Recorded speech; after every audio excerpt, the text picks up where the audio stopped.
વિપિન પરીખનું એક અછાંદસ કાવ્ય, શીર્ષક છે બાકડો ખુરશી થઈ ગયો.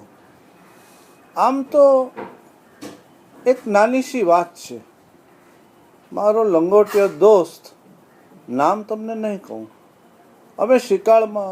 અમે નિશાળમાં એક જ બાકડે બેસતા. એને નીતિ નિયમની, ધર્મ કરમની વાતો કરવાનો ખૂબ શોખ. વારે ઘડીએ રામ અને લક્ષ્મણ, યુધિષ્ઠિર અને કૃષ્ણની વાતો કરે અને મને કાળ ચડે. નદીએ ફરવા જઈએ ત્યારે પણ ગીતાના શ્લોક પછી શ્લોક કડકડાટ બોલે, આંજી નાખે.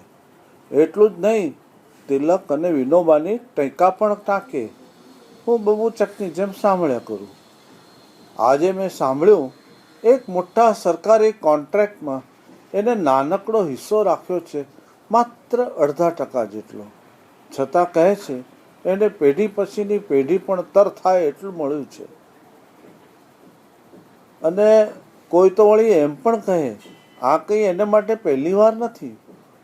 હું રોજ સવારે ગીતાનો પાઠ કરું છું ત્યારે હવે ગીતાના શ્લોક એના પગ નીચે કચરાતા સંભળાય છે અને આંખ સામે યુધિષ્ઠિર કાદવમાં ખૂંપતા જાય છે અને દોસ્ત હસ્યા કરે છે.